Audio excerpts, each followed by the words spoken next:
¿Y este libro lo sacaste por una producción del Parque Cultural?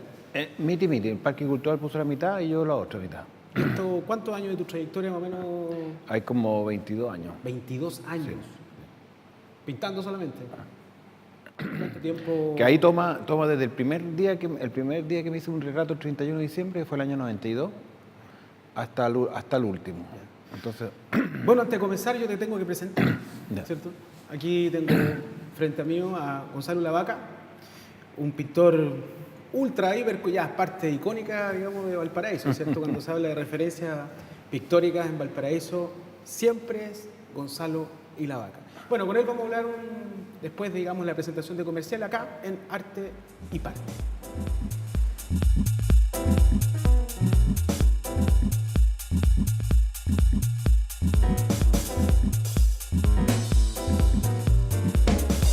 And it's so packed in here.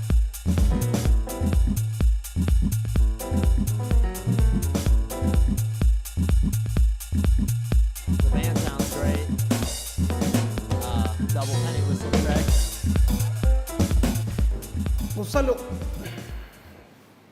¿alguna vez se pudo concretar ese regalo que tú le tenías prometido a Madonna cuando viniera a Chile? No era un regalo, era una venta. Era una venta. Era una venta, sí. Era un Fiat. Yo pinté un Fiat del año 47, lo elegí entero y después lo puse a pintar con temática de Valparaíso y también de la imaginación, que más o menos siempre trabajo un poco con la realidad y con la imaginación. Y ahí le escribí una carta a ella diciéndole que quería venderle ese auto, diciéndole que no se veía bien bajándose las negras en limusín, que por qué no venía a Chile, al fin del mundo, y me daba $2 millones y yo le daba un auto hecho por su hermano del sur. Oye, ¿y hubo respuesta o no? No hubo respuesta, eso fue el año 94, 95 más o menos. Y después cuando ella vino en un tour a Chile, años después, traté también de llevar el auto al hotel, pero los empresarios chilenos muy flojos no querían armarse atados, pero hubiera sido bonito, ¿no? Sí, absolutamente. Haberla esperado en el lobby del hotel con un auto así como en su homenaje, digamos, ¿no? ¿Pero estaba funcionando el auto completamente? ¿No estaba operativo o era No, solamente...? yo que lo compré operativo, pero había que ser capo mecánico para hacerlo manejar. El dueño lo trabajaba él para matrimonio, él mismo lo choferiaba, pero después yo nunca lo pude hacer andar por mi cuenta porque tenía más complicaciones y qué sé yo. Y si la Madonna tú le has dicho, ya, te espero con el auto acá, viniendo a Chile, digamos. Ahí me hubiera hecho millonario de la noche a la mañana. Oye, ese era mi sueño. Sí. Tú eres un viajero, ¿no? No necesariamente. He hecho viajes que son pictóricos, pero no me considero un viajero propiamente tal, sino que más bien una persona que cuando la realidad donde estoy, por ejemplo en Valparaíso, cuando te empieza ya como a parecer lo mismo, te empieza a aburrir pictóricamente, he buscado ir a otros lugares, a otros países, a otras culturas, para volver a, ¿cómo se llama?, emocionarse con la realidad y pintar otros reflejos, otras culturas. Pues tú estuviste en lugares, Nepal, tuviste mucho tiempo en la India, ¿cierto? Sí. A lugares que de alguna manera, bueno, ahora son extremadamente turísticos, pero en ese momento tus viajes eran lugares como insospechados, ¿cierto? Acostumbrando a que la gente viajaba, digamos, a lugares más comunes, creo yo. Sí. ¿Por qué la decisión de repente de irte a lugares así tan aislados, digamos, o a trasmanos, como lo podría llamar uno? Yo quería lugares lo menos occidentales posibles, o sea, el occidental clásico, ¿ya? Porque ese occidental clásico está ultra pintado, qué sé yo. Pero el primer viaje que hice fue un viaje por Chile, ¿ya? El año 90, entre Arica y Chiloé. Y ese fue un viaje maravilloso porque ahí me di cuenta que en Chile habían pulpos, habían tiburones, habían gitanos en la carretera, circos. Me metí en un mundo de las fiestas paganas, de estas del norte, religiosas, digamos. Entonces ahí hay un mundo extraordinario, seres mineros, pescadores, circenses. Y eso lo fui retratando durante un año. Y después me fui a la India un año, India, Indonesia, Tailandia, el sudeste asiático, también por un año, buscando también lugares que no tuvieran la edificación de Occidente, entonces otros templos, otros lugares geográficos. Y después estuve en México y Guatemala, que también fue un viaje de un año, son todos viajes largos. Y después estuve pintando 3 años solamente una modelo. Entonces, ¿Una modelo? Sí. Entonces ahí ya hay otro tipo de viaje que es un mundo más de la devoción, de qué pasa con el eros y el pintor y la modelo. Ah, perfecto. Entonces hay viajes que son por el mundo exterior y otros que son por el mundo interior. Interior. Hay algunos que no necesitas salir de tu casa. Sí. Siempre te he tenido una pregunta que hacértela, digamos, directamente. ¿Tú estudiaste en medicina cuántos años? 3 años, ¿Y por qué te pasaste de repente a la pintura? porque no tenía vocación, no me gustaban los enfermos. Me gustaba estudiar el cuerpo humano, ahí me di cuenta. De algo sirvió, digamos, Sí, temas sí. anatómicos, Sí. qué sé yo. Sí, pero en el fondo no me gustaba, no tenía la vocación para sanar enfermos, qué sé yo. Demasiada realidad. Y yo quería vivir en un mundo más donde yo pudiera meter ficción Ah, perfecto. a mi vida, ¿ya? Ya. En cambio, sanar a una gente que después se va a volver a su casa en micro y igual de triste o alegre. Yo quería meter ficción en mi vida, buscar otro héroe. Porque eres autodidacta, digamos, Sí. no perteneces a ninguna vanguardia. Porque claro, uno dice, ¿cómo clasificar? Porque siempre hay que clasificar las cosas, ¿no? Hay que certificarla o clasificarla, que es Y una después hay que tontera. desclasificarlo. Claro, desclasificarla también. Uno dice, ¿cómo se clasifica la pintura de Gonzalo Ulavaca? Uno dice, es un fobista, un impresionista, tiene cosas de aquí. ¿Cómo uno te podría definir? No, ¿O yo- cómo tú te defines? Porque es complicado hacerle Sí. esa pregunta a un pintor o a un artista en general. No, para mí no es complicado, lo tengo como bien asumido que es ajeno a las vanguardias, Ya. ¿ya? Ajeno a la academia, pero unido a la tradición de la pintura. Y unido a la tradición me refiero que ocupo el pincel, la tela, los colores, igual que hace 1000 años, 1500 años, en eso no he cambiado nada, no necesito tecnología para O sea, si pintar uno un cuadro. pintar con tierra lo haría y sin ningún problema. Claro, entonces es la tradición de la pintura, ¿ya? El caballete, el pintor, cosas. Ah, ok. Y eso más que nada es lo que más me interesa, ¿no? De pintar lo que siempre se ha pintado, pero en la versión de mi propia vida, ¿ya? Ah, perfecto. Oye, ¿y cómo llegaste al Valparaíso? Yo sé que hay un periplo tuyo en San Antonio, ¿cierto? Y una caída, digamos, en Valparaíso. ¿Cómo te quedas en Valparaíso definitivamente? ¿Qué es lo que llama la atención, digamos? La vía portuaria, ¿ya? Específicamente la vía Sí, portuaria. sí, la vía. Lo que pasa es que el año 82 yo quedé seleccionado para una Bienal de Arte, y como Ya. santiaguino mandé mi cuadro y quedó seleccionado. Y ahí vine a visitar Valparaíso, había venido cuando niño, qué sé yo. Mi abuelo fue marino, pero no me acordaba mucho. Yo me crié en Santiago. Y nací en Concepción y me crié en Santiago. Y ahí me encontré con Valparaíso en el año 82 y a la semana ya me vine a vivir para acá. Ah, fue una cosa... La primera persona que conocí fue Iván Cabezón. ¿Ya? Al El Iván Cabezón. Y el grupo de amigos de él, el Mario Ibarri, toda una gente que se movía por ahí. Y ellos, nos fuimos al Roland Bar esa primera noche. Y ahí dije, parte claro. el cuento. Y ahí me di cuenta la potencia cuando las ciudades son puertos. Sí, ¿Ya? sí, sí. El mundo marinero. Bueno, a mí me pasó algo parecido. Yo, bueno, santiaguino, pero yo me vine acá al Paraíso con el tema del olor. ¿De qué el olor? El olor salino, el olor Ya. a puerto. Bueno, en Santiago lo único que podía respirar un poco de smog y un poco de aire sano, pero aquí lo que me atrajo fue el olor, ese olor salino, ¿cierto? Y aparte, digamos, de la vía portuaria, también que llama mucho la atención, pero fue el olor, ¿cierto? Bueno, que yo tengo muy mal olfato. Ah, el mal olfato. Oye, y Pero ahí también la condición de anfiteatro. Esa Sí, condición de sí, sí, anfiteatro es extraordinaria porque produce la promiscuidad. El porteño Ya. es muy promiscuo gracias a su condición geográfica del Ah, anfiteatro. interesante eso, ¿no? Y eso es potente porque... O sea, más allá de ser, perdón, más allá de ser barrio puerto. Sí, sí, claro. Bueno, es que el puerto es la condición especial Ya. de una ciudad, porque hay otras ciudades que pueden que tengan promiscuidad también, pero que ya tengan el anexo de ser portuaria, es Ya. otra cosa. Ver llegar un barco, ver las banderas en los bares, para mí Claro. siempre fue bonito. Pero aparte de eso está la promiscuidad que ofrece el anfiteatro, y esa promiscuidad te demuestra, porque aquí nada se puede ocultar, ¿ya? El porteño no perfecto. puede ocultar nada. Entonces te demuestra ahí lo peor y lo mejor del ser humano. Y eso para el arte es pasto.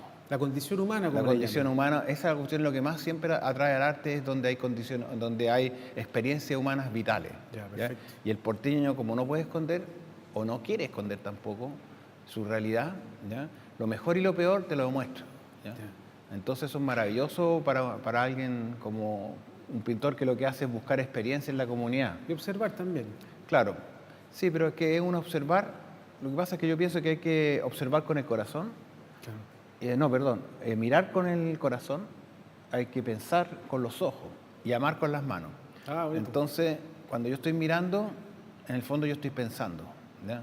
Y por lo tanto, esta cosa porteña es meter la experiencia del ser humano adentro mío, con toda su tragedia, con toda su belleza, con toda su pobreza, con toda su solidaridad, con toda su angustia, qué sé yo, con toda su ingenuidad, con toda su amnesia del mar. Todas esas cosas las voy metiendo y después entrego un cuadro. Y el tema de los bares, porque hay una cosa como sistemáticamente que se va repitiendo, digamos, en tu obra. No sé si a lo mejor en un periodo terminado, pero es como es permanente, digamos. El tema del bar. Sí, lo que pasa es que en Valparaíso hay bares. Por ejemplo, en la India no había ni un bar. Nunca pinté un bar en la India porque no existen los bares, ¿ya? Cada lugar tiene su atmósfera y yo buscando esa atmósfera que está en el lugar. En el viaje por Chile tampoco me metí mucho a bares, ¿ya? Fue siempre más externo todo, ya una visión del paisaje con el habitante en ese paisaje.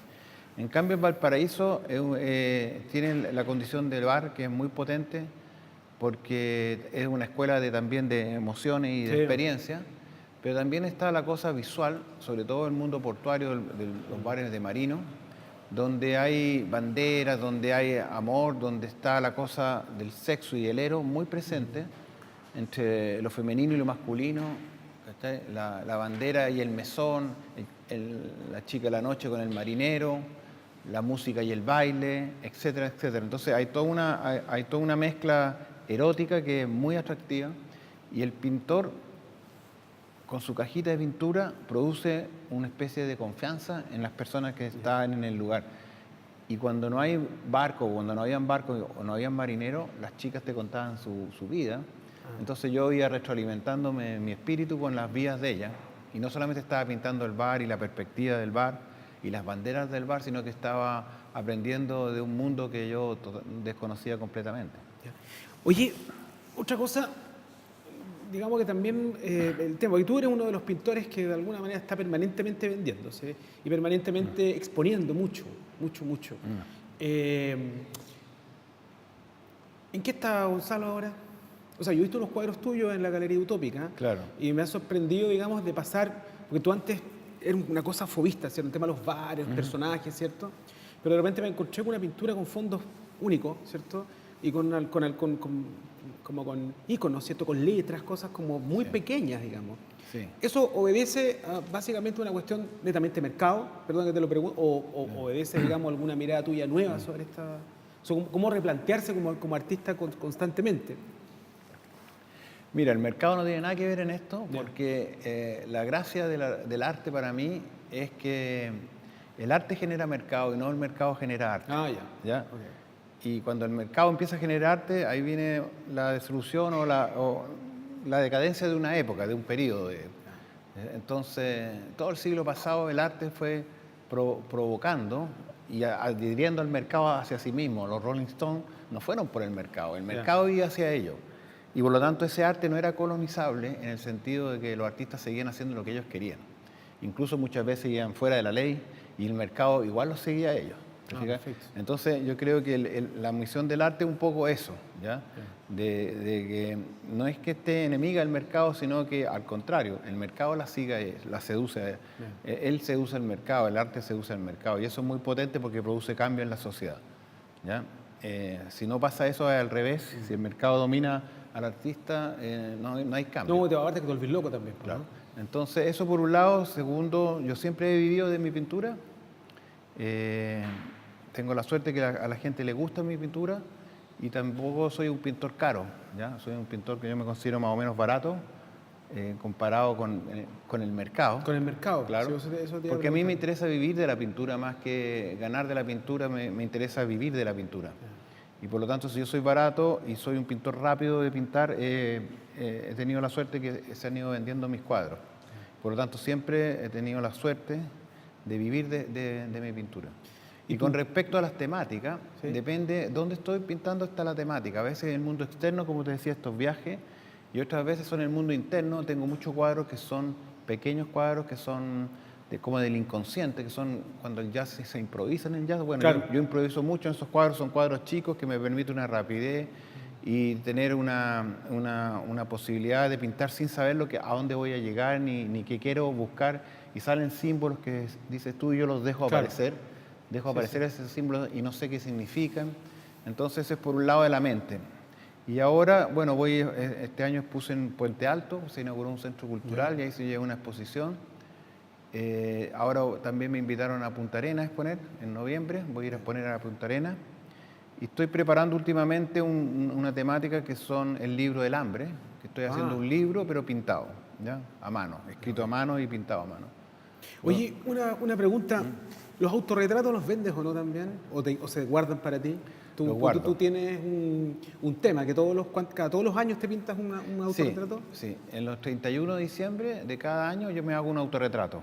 Ya. Y es una forma de, así como la gente dice, ¿qué pasó con mi vida este año? Entonces, una especie de recuento del año para mí, Ya. pero lo hago pintando. ¿ya? ¿Eso los tienes todos guardados? Y eso los tengo todos guardados. Empezó esa serie porque me angustiaba los 31 de diciembre en Valparaíso, que empieza a llegar toda esa gente de afuera y dice, chuta, aquí va a haber Invasiones. invasión y locura y perros aullando y perros perdiéndose y gente con su, ¿cómo se llama? Con su carnaval a cuesta, ¿ya? Entonces me dediqué un día a pintar y ahí salió esta serie. Y esos cuadros me los he ido guardando, como muchos otros cuadros que tengo de distintas épocas, he ido guardando cuadros. La colección privada, digamos. Una colección privada, sí. Ah, Sí, perfecto. sí. Oye, me acaba de llegar esto, que era el libro que estábamos conversando nosotros, digamos, antes, que Valparaíso, Roland Barthes, Gonzalo Lavaca, esta es la segunda, digamos, edición que sale Sí. este libro, ¿cierto? Sí. Editado hace, ¿qué, esto? 2 años, 3 años más o menos, Sí, ¿no? eso es como el 2016 creo que se hizo. Sí, sí. Sí, es el libro que hizo la Marcela Kuffer, ¿ya? La editorial, ¿cómo se llama? Punto Aparte. Es que se llama Punto Aparte, Sí, ¿cierto? Y a mí me llamó profundamente la atención, porque yo tenía la primera versión. La primera versión es una autoedición es que hice yo.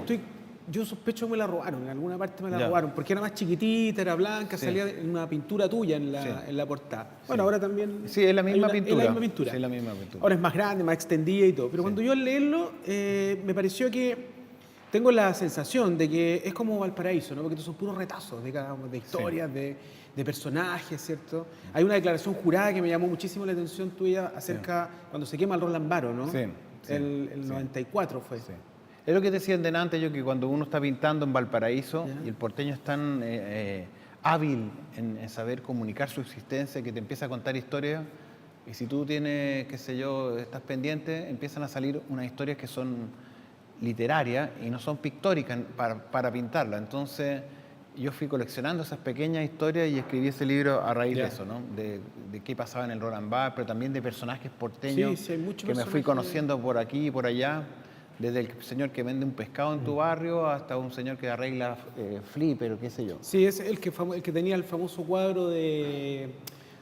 él tenía un cuadro supuestamente sí, que era arreglador sí, de flipper, sí, un cuadro sí, famoso, sí. que le daban 300.000 pesos y aquí al final... Había creo un que tipo, se- claro, son historias muy divertidas algunas. Sí. Son y claro, y cuando se quemó, o sea, cuando se destruyó el Roland Barthes, se cerró, yo fui a la notaría Fischer como 3 días después e hice una declaración notarial contando cómo se había terminado ese bar tan glorioso, porque me di cuenta que muchas veces en el periodismo, ¿ya? Se mentía, se le ponía mucho color. Habitualmente se hace. Sí, se hace. Y ahora con esta cosa de la posverdad y el Claro. enredo. Entonces yo dije, no, pues yo estuve ahí, yo vi, entonces voy a dar mi... Además también es como la carta a la Madonna del auto, son una especie de pequeña poesía, por decirlo así, de lesear con las palabras, ir a un notario a clarificar cómo se acabó un bar. Yo creo que esa es una especie de una pequeña poesía que me permito hacer. Sí. Hay cosas también que encontraste en los bares, porque hay algo especial ahí en el Roland Barthes. Tú eres muy amiga de una de las últimas dueñas que había. De la ahí. Mini. De la Mini, ¿cierto? Sí, y de varias chicas de ahí. Sí. Ya. Y ahí después me di cuenta cuando me encontraba años después con alguna de ellas, que ese minuto no solamente era para mí importante, sino que para ellas también era importante. Ya. Ya, porque ellas no siempre estuvieron ahí, algunas estuvieron 2 años, 3 años, Y yo pensaba que llevaban toda su vida ahí, pero no, cuando ya he cerrado el bar y nos encontramos 10 años después, me encuentro con alguna de ellas, ellas recuerdan con mucho cariño esa época, de donde ellas trabajaban ahí. ¿Ya? Entonces eso me puso en el mismo plano de ella de sentirme chuta. Yo estaba viviendo un momento extraordinario, escuchándola a ella, y ellas también estaban viviendo un momento extraordinario de su vida, ¿ya? De una parte de su vida. Entonces eso me gustó mucho, me gustó mucho. Eso está todo, casi todo registrado también en cuadros, ¿cierto? Sí, sí, pero yo no pinto la realidad como es, sino como me gustaría que fuera. Por lo tanto, ese registro es bastante basado, es ficcional, digamos. Es ficcional. Sí. Aunque el Roland Barthes sí, más o menos, si tú pusieras 10 cuadros míos del Roland Barthes, tú podrías dar cuenta cómo era cómo podría ser la arquitectura del lugar, porque hay una visión desde acá, de allá, de allá, de allá. Tú podrías armar una escenografía. Pero no era mi intención esa, mi intención era, en el fondo, pasarlo bien. Sí. Después de todo, ¿no? Sí. Oye, ¿y cómo te pasaste tú al tema de ser un ciudadano ilustre, ¿cierto? Aparte de eso, ¿cómo te pasaste tú a un tema, no sé si llamarlo político o se puede entender como más social o más de vecino, por ejemplo, en Valparaíso, para tomar ciertas iniciativas que tienen que ver con decisiones, digamos, decisiones casi administrativas, ¿cierto? Con la creación, digamos, el Pacto de la Matriz. ¿Cómo tú llegas ahí, como de la pintura, desde llegar acá, después establecerte, digamos, llegar a esto, digamos? Sí, bueno, mira, dentro de todos esos viajes, hubo un tiempo en que yo estuve 3 años pintando esta modelo. Y ahí yo me sentía que estaba en un submarino azul de Playa Ancha, ¿ya? Hundido ahí del mundo, pintando la devoción. Y cuando termina ese periodo, empiezan a construir un edificio muy cerca de mi casa. ¿Y qué es esto? Entonces ahí salí del submarino azul y vi que casi todo nuestro barrio ya estaba destinado, lo que querían las inmobiliarias era hacer en el primer frontis de las mejores vistas, puro edificio. ¿Ya? O sea, se te metieron en tu metro cuadrado. Me metieron en el metro cuadrado, sí. Y entonces me obligó a mí a sacarme el overol de pintura y decir, bueno, vamos a conocer los vecinos, o sea, los conocía, pero vamos a pelear con los vecinos de esto. Y ahí me metí en una cosa social, activismo, que en el fondo es un activismo, pero es un activismo con respecto al hábitat, ¿ya? Más allá es un activismo que tiene que ver, la otra vez leí una frase muy bonita que alguien decía que la economía del futuro era la economía del hombre con el hábitat y no la economía del hombre con el dinero, que es todo el siglo pasado. Entonces, la mitad de la población del mundo, que es mucha, vive en ciudades ahora. Dejó los campos y vive en la ciudad. Y esa forma de vivir en la ciudad y consumir que tenemos la humanidad actual, contemporánea, produce un cambio y unos cambios a veces irreversibles en el ecosistema. ¿Ya? Entonces tú decís, chuta, las ciudades hay que diseñarlas muy bien, porque hay demasiada humanidad viviendo en ciudades y destruye el medio ambiente, y el máximo destruido ahí, en el fondo el que sufre más es el mar. Y el mar es nuestra mamá, porque la vida humana, en el planeta Tierra hay vida humana porque hay agua líquida, y eso se llama mar. Entonces el problema del mundo contemporáneo del siglo XXI es el diseño de las ciudades y el cuidado del mar. Y si eso es tan universal, que en Valparaíso es el problema latente de Valparaíso, cómo Valparaíso y se relaciona con el mar. Y ahí, cuando te metes en esa temática, te metes en una temática muy extraordinaria, que es la ciudad-puerto. ¿Qué son las ciudades-puerto en el mundo? Entonces uno dice, chuta, ¿quién es capo en Valparaíso, en ciudad-puerto? Si te ponía a preguntar, ¿quién sabe de eso? Hay gente portuarios que saben de puerto, hay urbanistas que saben de ciudad, pero un urbanista sabe de la actividad portuaria, de quiénes son los navieros, ¿cuántos millones de contenedores se llegan? ¿Qué es lo que es un puerto verde? ¿Qué es lo que es la agua abrigada?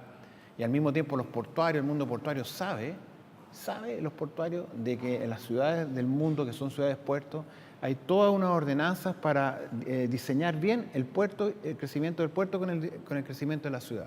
Los puertos, la historia portuaria es increíble porque el aumento de los barcos en tamaño es grosero, es inmenso.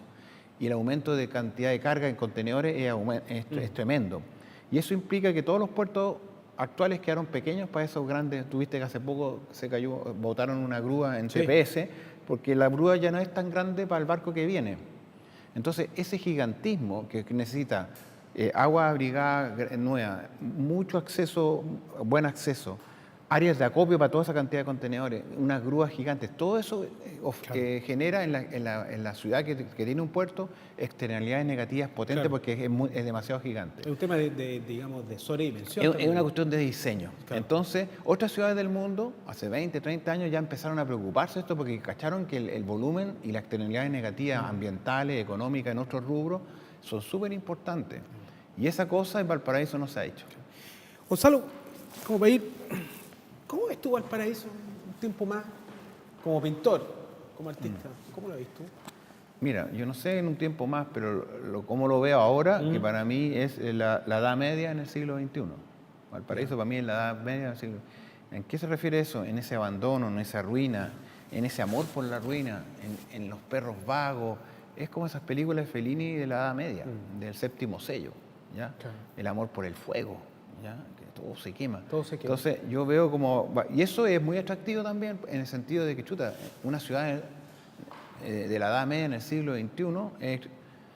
¿Qué es lo que hace atractivo a la ciudad de alguna manera? O sea, es atractivo en el sentido de que es demasiado poderosa, la imagen es demasiado triste también, demasiado dramática, y eso es lamentable, pero es muy potente en marcar al arte y al artista. Es como el Guernica de Picasso, ¿sí? Que a través de una tragedia te manda ese medio cuadro. Gonzalo, se nos acaba el tiempo. Te quiero dar las gracias, digamos, por habernos acompañado en esta conversación pequeña. Yo espero, eso sí, que se me olvidaba decirte que espero que Valparaíso se ponga a la altura del siglo XXI y se transforme en una ciudad donde entienda que es la relación ciudad-puerta en forma armónica. Y ahí nos iríamos para otro lado a una renovación de una ciudad gloriosa, como no tanto como en Conectar el la ciudad pasado. también, ¿no? Sí, pero en el Conectarla. fondo ahí podría Valparaíso recuperar reverdecer sus laureles. Si no está eso, no vamos a llegar a ningún lado. Bien, muchas gracias, Gonzalo. ¿Vale? Muchas gracias también por haber estado aquí presente con nosotros en este programa, acá grabado, digamos, en los estudios de DUOC, de la carrera de Comunicación Audiovisual. Así que nos estamos esperando otro día, digamos, en otro capítulo más de Con Arte y Parte. Oye, muchas gracias por haber venido, Gonzalo.